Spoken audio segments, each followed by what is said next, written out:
کہ مرنے سے پہلے ہم سب کر لے اس پہ غور.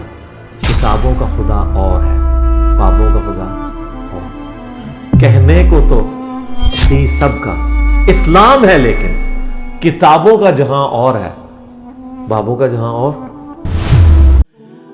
بسم اللہ الرحمن الرحیم. میرا نام ہے محمد فرحان قریشی اور آپ دیکھ رہے ہیں میرا یوٹیوب چینل جہلم اکیڈمی محمد فرحان قریشی. آج ہم آپ کو دکھانے جا رہے ہیں ایک نیو پوڈ کاسٹ کی ہائی لائٹس جو کہ ریکارڈ کی گئی ہیں 13 اپریل 2025 کو سنڈے کے دن جہلم اکیڈمی میں.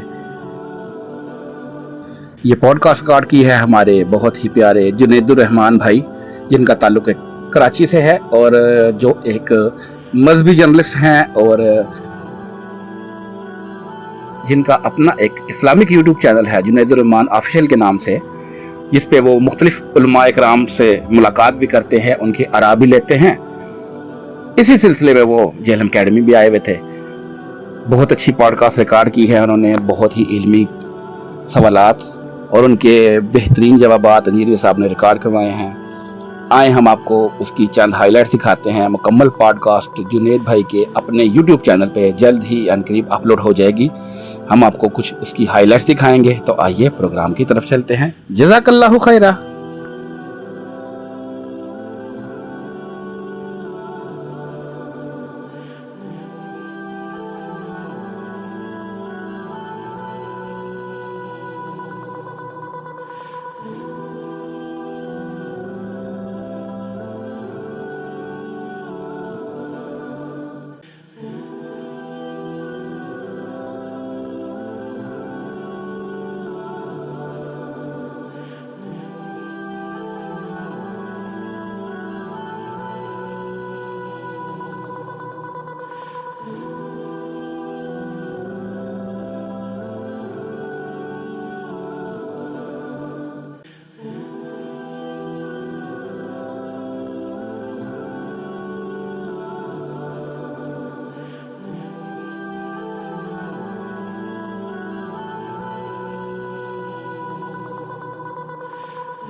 نحمده ونصلي ونسلم على رسوله الكريم اما بعد فاعوذ بالله من الشيطان الرجيم بسم الله الرحمن الرحيم اللهم صل على محمد وعلى ال محمد ولا حول ولا قوة الا بالله العلي العظيم.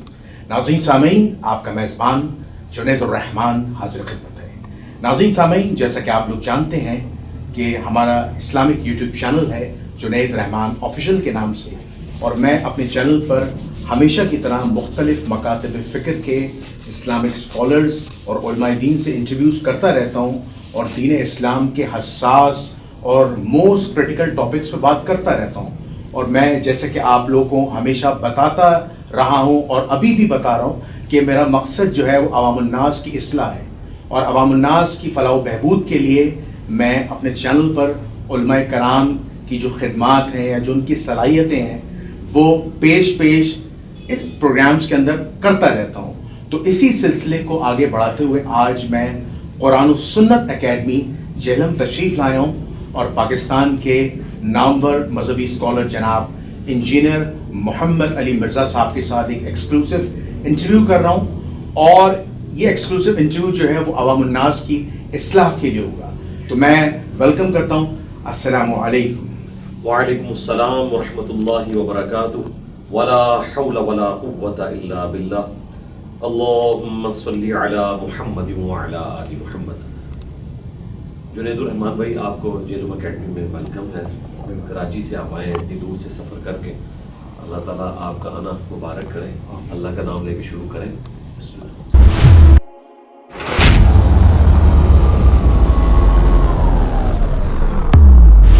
ابھی کراچی کے مفتی صاحب نے کہا ہے نا کہ ایسا کرنا نہیں چاہیے تھا, لیکن انہوں نے کروایا ہے. چونکہ وہ بزرگ تھے لہٰذا اس طرح کروا کے وہ ختم نبوت کے منکر نہیں ہوتے. تو بھائی یہ تو آپ قادیانیوں کے ہاتھ میں کتنا بڑا ہتھیار دے رہے ہیں, اور بلکہ کیا آپ نے دینا ہے, پہلے ہی ان کے پاس یہ موجود ہے اور وہ آپ کو ذلیل کرتے ہیں مناظروں میں. دیکھیں نا ہمارے مسلمانوں کے مناظرین جب جاتے ہیں کس طرح ذلیل ہوتے ہیں, پھنستے چیز تھی رسول اللہ کے اوپر ہے, تعلیم رسول اللہ کے اوپر ہے. تو انہوں نے تو مزید ایڈ فیول ٹو فائر کر دیا.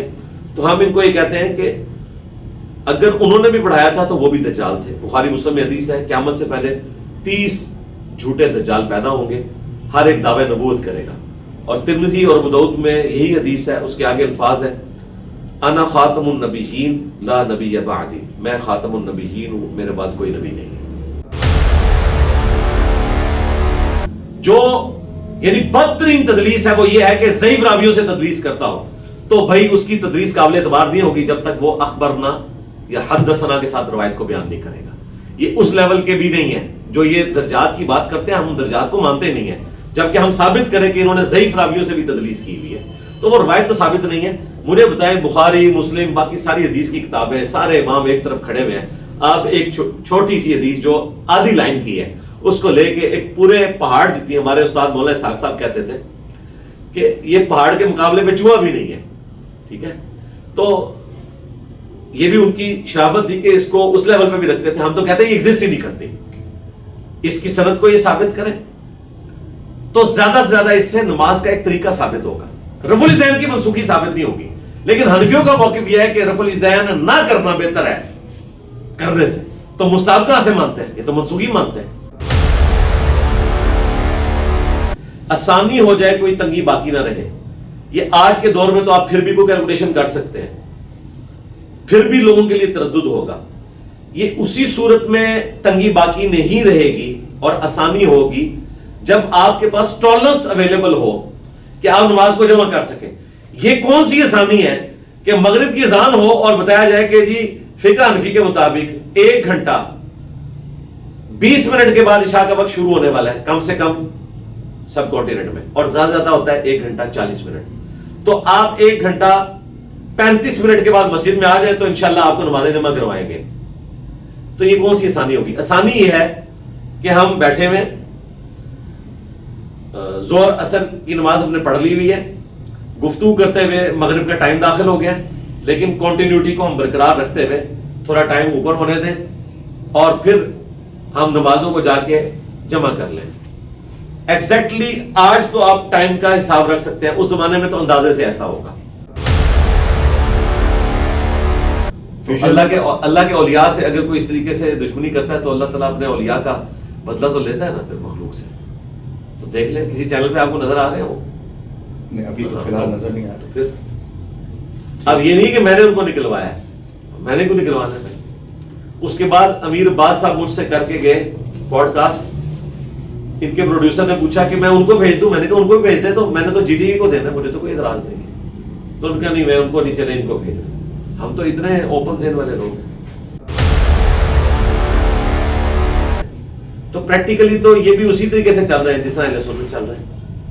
باقی اگر رسپیکٹ دینے کی بات کریں, اہل البیت ہونے کی بات کریں اور ائمہ کرام کو اس لیول کے اوپر آپ فائز کریں کہ انہوں نے دین کی خدمت کی, تو وہ تو ہم قائل ہیں. باقی اگر آپ یہ کہتے ہیں کہ ان کا درجہ کوئی انبیاء والا ہے یا رسولوں والا ہے تو یہ عقیدہ تو قرآن و سنت میں اہل تشیع عوام اور ذاکرین کا عقیدہ ہے, واضح عقیدہ, اور وہ بیان کرتے ہیں. دیکھیں ابھی شہنشاہ نقوی صاحب کی پوڈ کاسٹ ریکارڈ ہو گئی ہے. جی جی, میرا خیال ہے جو جھلکیاں میں نے دیکھی ہیں آج اپلوڈ ہو چکی ہوئی ہے, تفصیل سے بھی دیکھوں گا. اس سے تو مجھے لگ رہا ہے کہ وہ اپنے معاملات کو کھول کر پبلک کے سامنے رکھ رہے ہیں کہ یہ جو مسکنسیپشنز ہیں یہ اس طریقے سے نہیں ہے, ہم ان چیزوں کے قائل نہیں ہیں. اور باقاعدہ اس میں تو انہوں نے کہا ہے کہ اگر کوئی علماء اپنی تشریح کرتے ہیں تو ہم اس تشریح کے پابند نہیں ہیں. بڑے اچھے پروگرامز بھی ہوتے ہیں, سیریز آف پروگرامز بھی ہوتے ہیں, اور ان کا چینل گرو بھی کرتا ہے. ٹھیک ہے, آپ کے توسط سے ایسی بات, آپ کو ایک ملینز میں آپ کے ویوز ہیں اور پبلک آپ کو ملینز میں سنتی ہے, شاید اس سے زیادہ بھی ہو, میں اگر فکر غلط کوٹ کر رہا ہوں. لیکن بعد میں پھر کوئی لڑائی ہو جاتی ہے, دشمنی ہو جاتی ہے. یہ ہماری کیا چکر ہے؟ کوئی آپ کا کوئی دشمن ہے؟ نہیں, کوئی لڑائی کسی سے دشمنی نہیں ہوئی. ہاں اگر کوئی اپنا ظرف یہ شو کرتا ہے کہ اس کے بعد وہ باقی علماء کو خوش کرنے کے لیے یا ان سے پوڈ کاسٹ لینے کے ڈر کی وجہ سے میرے بارے میں کچھ کہنا شروع کر دے تو الگ بات ہے. میرے ساتھ جو سامنے بیٹھ کے بات ہوتی ہے اسی کا میں پابند ہوں. باقی میں نے ذاتی تعلقات تو کسی کے ساتھ نہیں رکھے ہوئے. اور فرقوں کی دکانیں بند. The damage has been done.